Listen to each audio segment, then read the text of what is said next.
I'm Harold McCarthy, 66. My own son lied to me about a family dinner, used my money to fund it, and then laughed at me behind my back.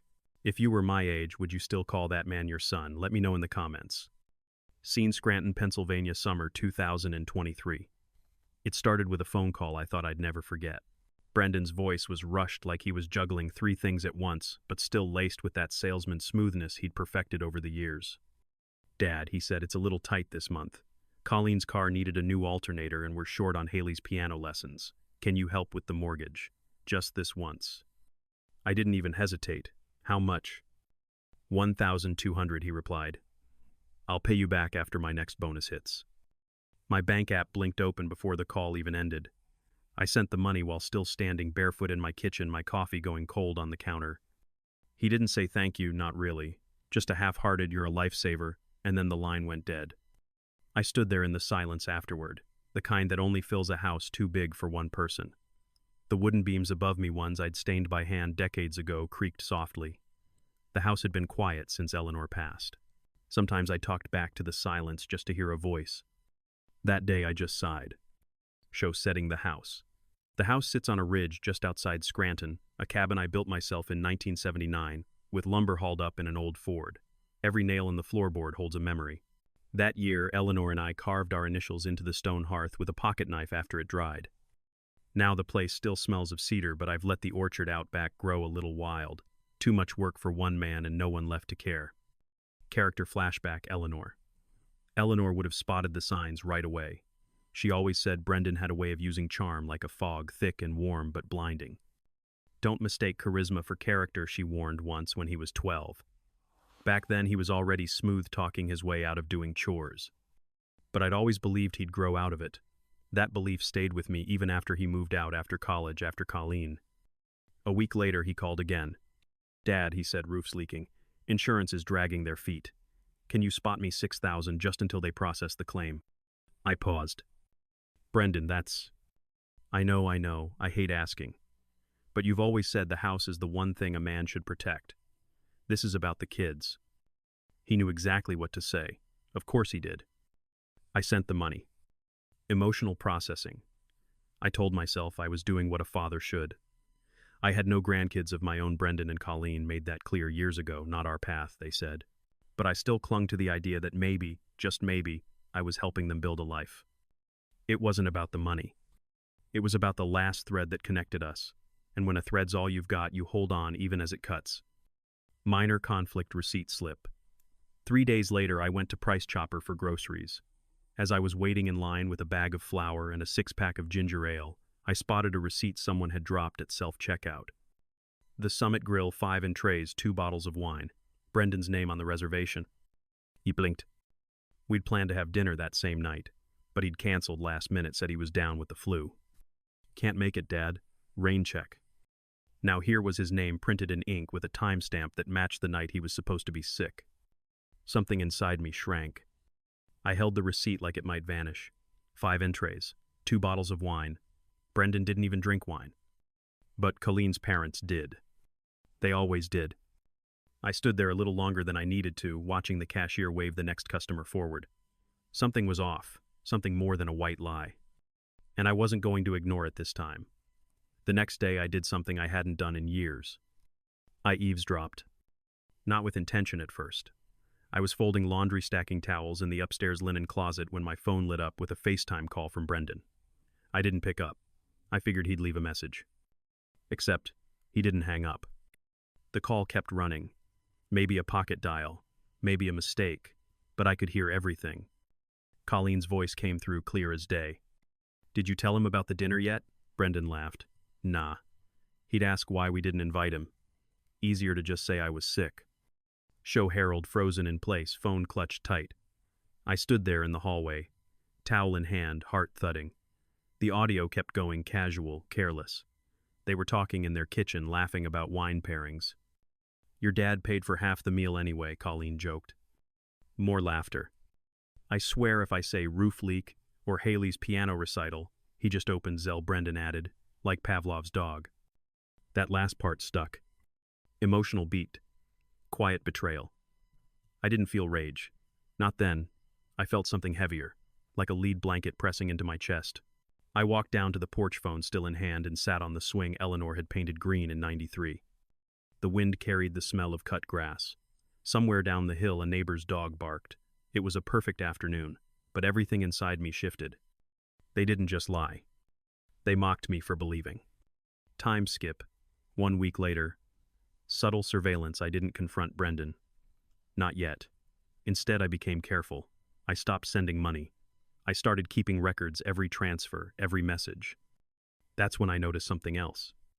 The check I'd written for Haley's piano competition, $400, never matched any deposit. I asked Brendan for the receipt. I think Colleen has it, he said. I'll get it to you. He never did. So I called Haley directly. Sweetheart, I asked gently, how'd the piano competition go? A pause. Piano, I stopped taking lessons last fall, Grandpa. Dad didn't tell you. Minor conflict. Harold hangs up. Slow, quiet realization. I didn't show it in my voice.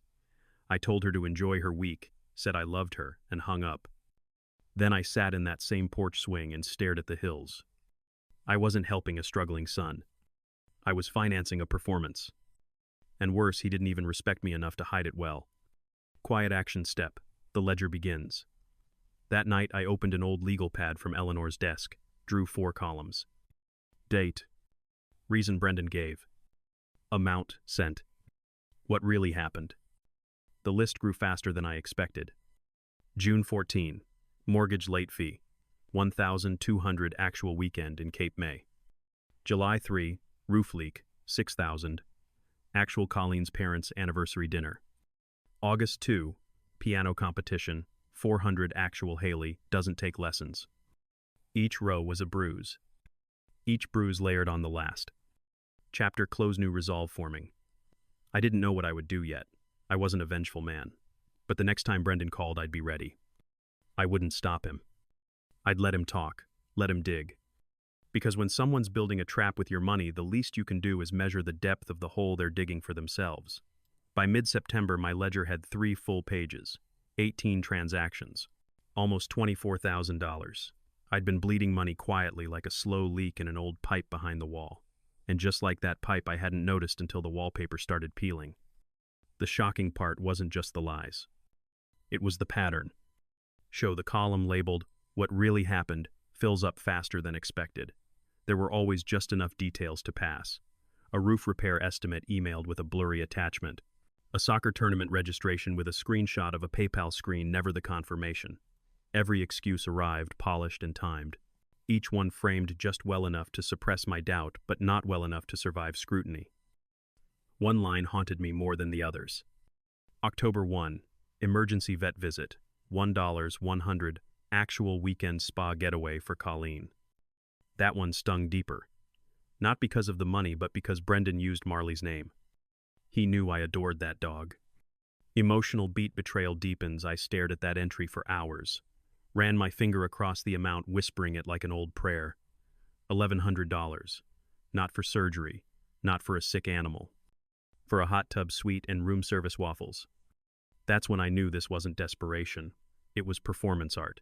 They weren't just lying to get by. They were curating a fantasy life paid for by my quiet guilt and too easy trust.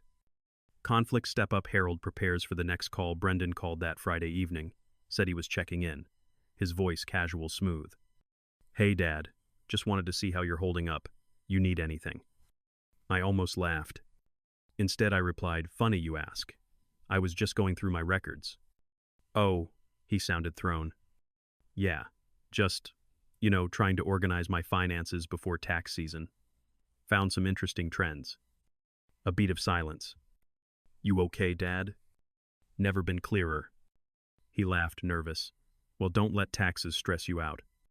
Oh, I'm not stressed, I said. I'm just auditing. Call it a personal project. Show Brendan doesn't call for 2 weeks after that. In that silence, I started to notice the absence. No texts from Colleen. No emoji-filled thank you messages. No reminders about Haley's field trips or Adam's soccer cleats. It was like they sensed the shift. Good. Let them. Scene. Harold visits the bank, face tight, tone polite. I walked into the credit union that Monday. Sat down with a woman named Deborah. Kind eyes, salt and pepper, curls, steady hands. I'd like to set up a few alerts, I said, and maybe talk about freezing one of my Zelle accounts. Of course, Mr. Graham, she said. Trouble? No, just clarity. She didn't press. I appreciated that. Subtle move, Harold prints out 6 months of transfers. I left the bank with a folder thick with receipts. I highlighted each one, matching it to my handwritten notes. By the end, it wasn't a suspicion anymore. It was a paper trail. Brendan wasn't struggling. He was budgeting around my boundaries. Chapter close steady. Hands quiet storm. I sat down that night with a fresh legal pad. Drew a new heading across the top. Emotional Manipulation Index. It was a joke, kind of. But I kept writing. February. Eleanor's memorial equals $3.000. April. Haley's therapy equals $2.500. June. Anniversary gift for Colleen equals $4.200. Not one of those expenses had a receipt. Not one had a follow-up photo, a thank you note, a memory. Only a vanishing trail of funds and silence. This wasn't just money. It was my dignity leaking away one transaction at a time. I waited for the right moment. It came on a Sunday night when the air smelled like wood smoke and wet leaves, and the kids were upstairs watching a Halloween special. Colleen and I sat in the den, her scrolling on her phone, me staring at the fireplace pretending to read. I reached for the folder on the coffee table. Thick, yellow, labeled discrepancies. She didn't look up until I slid it across to her. What's this? She asked. Records, I said. 6 months of expenses. Your name's on a few. Her face didn't shift. Just one blink. Then another. Excuse me. I pointed gently at a tab. That one's for Haley's dance tuition, supposedly.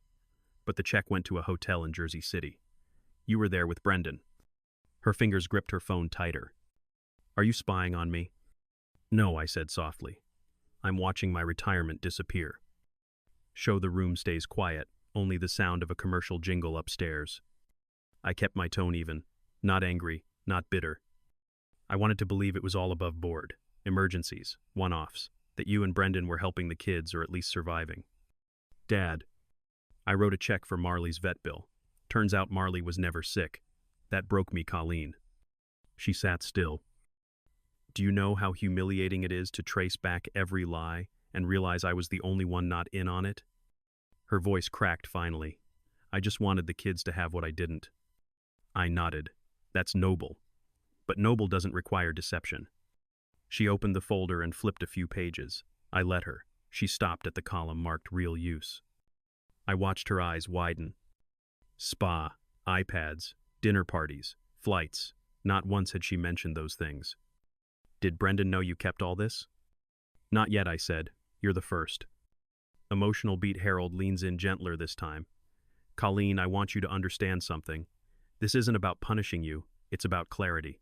I need boundaries, not because I stopped loving you, but because I finally started respecting myself. That broke something. Tears didn't fall, but her posture folded inward. I thought you'd never say no, she whispered. I thought you'd never lie. Show the space between them stretches longer than the conversation. I let the silence do the work. That night she didn't ask for anything, didn't protest. She took the folder upstairs. The next morning it was back on the table. But one sheet was gone. The one labeled Marley. I never asked why. I didn't need to. Scene Harold writes a letter. That week I sat at my desk and wrote Brendan a letter. Not an email, not a text. A letter. 3 pages. Neat handwriting. No accusations, just facts. The dates. The amounts. The receipts. My feelings. I ended with a single line, I love you. But I won't fund fiction. Then I folded it, sealed it, and left it in Colleen's mailbox. Let her choose when he received it. Conflict step up. First boundary drawn. A week passed. No reply. But the auto debit I'd been covering for Brendan's family emergency insurance was quietly canceled. No text. No apology. Just gone. That was the first crack. A silent one, but wide enough to let light in. Chapter close. One voice finally heard. I didn't feel triumphant or vindicated. I felt tired. But in that exhaustion there was relief. Not every battle ends with shouting. Some end with a folder on a table, a conversation that lingers like smoke, and a quiet man reclaiming his voice.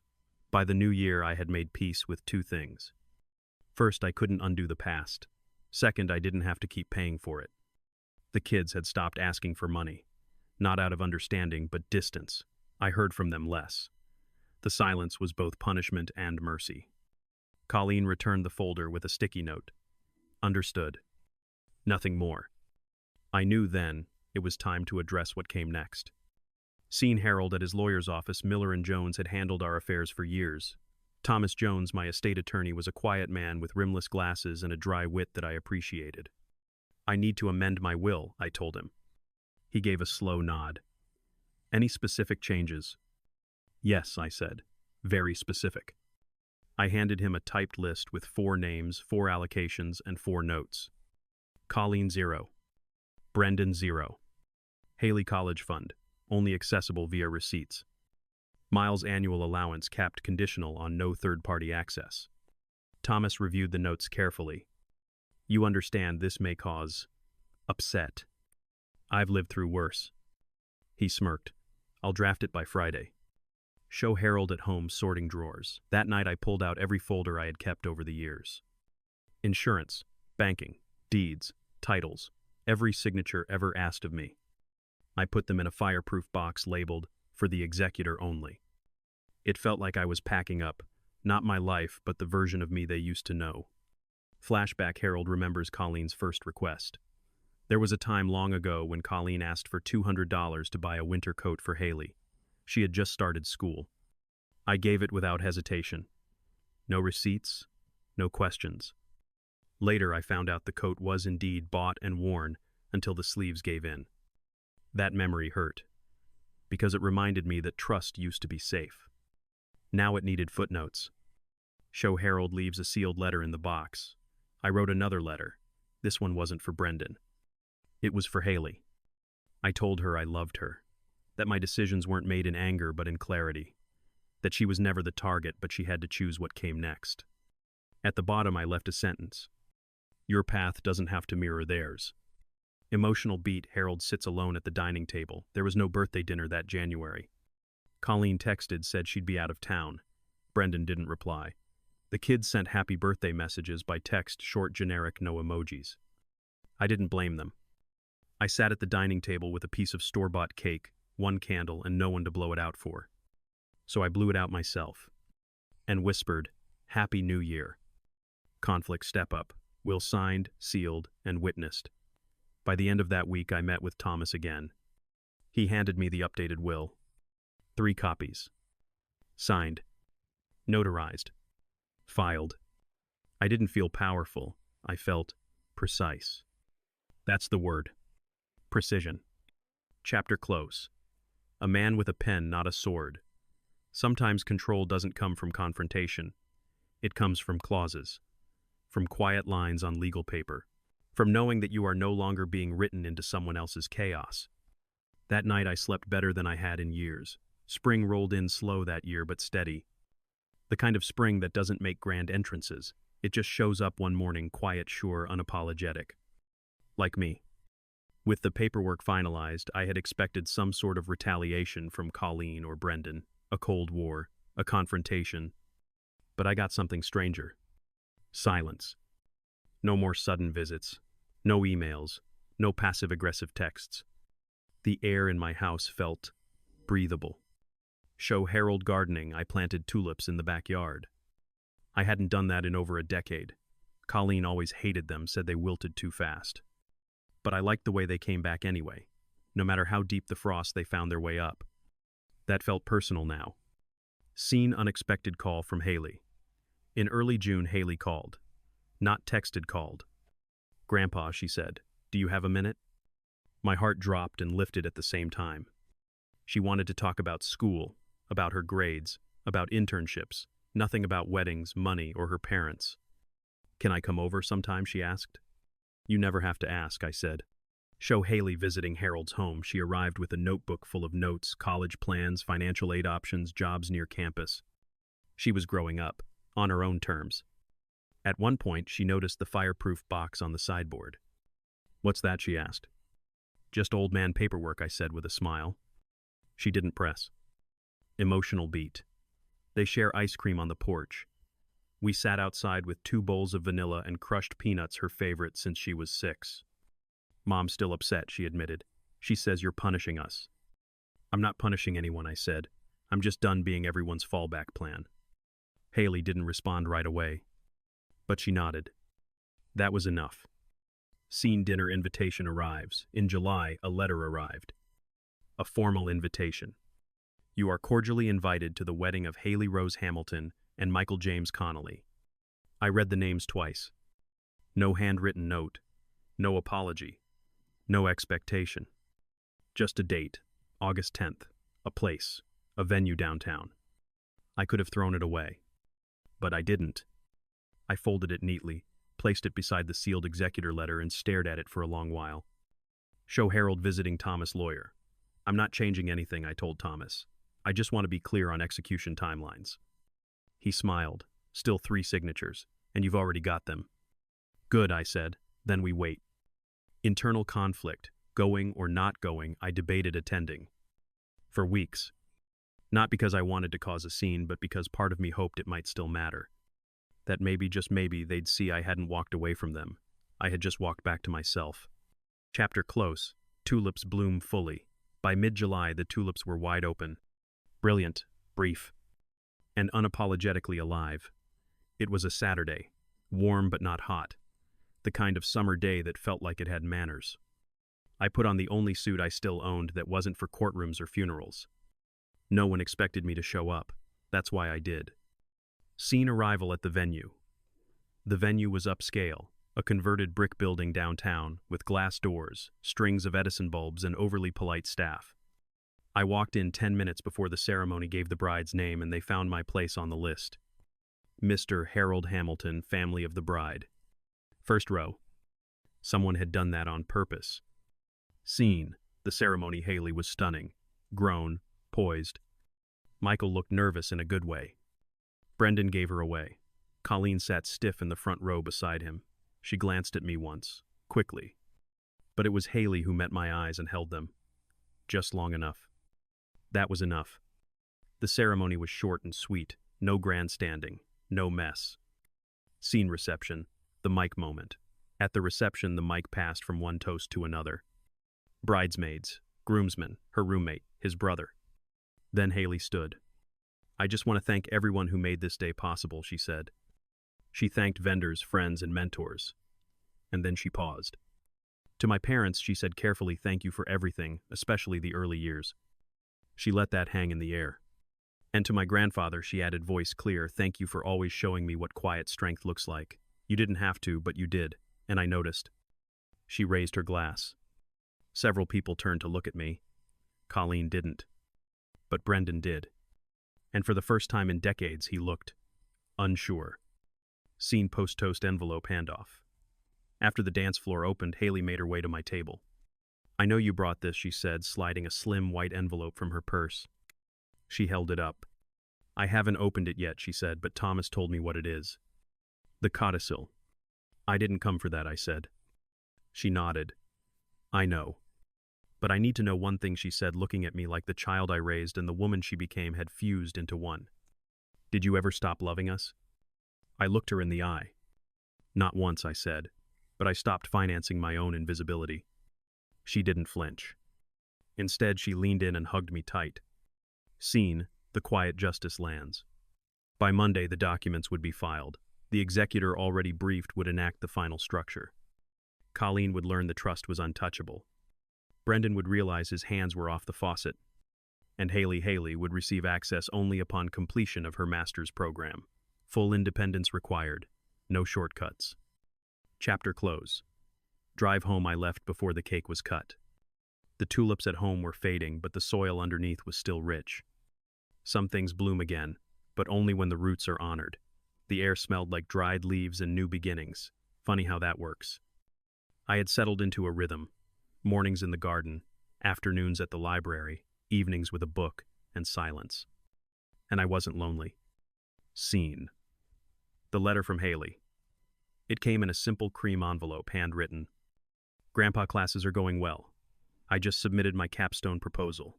It's about financial ethics and elder law. I guess I've been thinking about you more than usual. Thank you for everything. Love, Haley. No mention of the trust. No questions about money. That's how I knew she was ready. Scene executor's update. A few days later, my attorney called. The trust has shifted to phase 2, she said. Haley had met the educational milestone. I know you probably don't want to do a big reveal, she added, but I figured you'd want to be informed. I did. Haley now had full independent access. No co-signers, no parental interference, just her and her future. Scene. A quiet conversation with Thomas. Thomas came by that weekend with coffee. She's different, he said, sitting on the porch swing. Not in a dramatic way, just grounded. I nodded. She earned it, I said. She did, he replied, but so did you. We didn't say much else after that. Sometimes silence is the best reward. Seeing Colleen's final ripple, I received a Christmas card from Colleen that December. The front was generic, the message inside was not. You made your point, but I still think you could have handled it better. No signature, no warmth. Just residue. I didn't respond. That was the quiet part of justice, refusing to reignite fires you've already extinguished. Scene spring return of Haley. By May, Haley drove up alone. No fiancé, no announcement, no warning. She brought 2 things, a pie she baked and a binder of legal documents she wanted me to look over. Will you review these? She asked. I want to set up something. Ethical.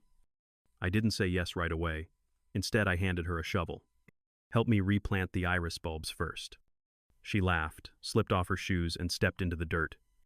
We worked side by side, wordless for a while. Then she asked, do you miss them? I paused. Not in the way they think. Scene final reflections. Some justice is loud shouts, courtrooms, declarations. Mine was quiet. Paper trails, firm boundaries. No revenge, just restoration. I didn't want Haley to win a war. I wanted her to grow roots in soil that hadn't been poisoned by someone else's entitlement. And in that garden with dirt under her nails and sunlight on her face, I knew she had. Chapter close internal peace. I no longer needed proof. I had presence. I had peace. And finally, I had time. Some stories don't end with applause. There were no speeches, no cameras, no enemies humiliated on stage. Just me, a shovel, a granddaughter I once feared I had lost, and a life that no longer needed fixing. Looking back, the victories weren't loud. They were quiet moments, like Haley choosing values over vanity, or me choosing boundaries over bitterness. I didn't burn bridges. I simply stopped painting them gold for people who never crossed with clean feet. I learned that justice isn't about making others hurt. It's about healing where they can't touch you anymore. It's about knowing when to speak, when to document, and when to simply walk away without needing applause. Haley is her own woman now, not a product of legacy, but a steward of it. And me, I've grown old in peace, not because I avoided conflict, but because I finally understood when the battle wasn't mine to fight anymore. Sometimes the truest revenge is not becoming like them. Have you ever chosen to step back rather than strike back? Share your quiet victories in the comments. I'd truly like to hear them.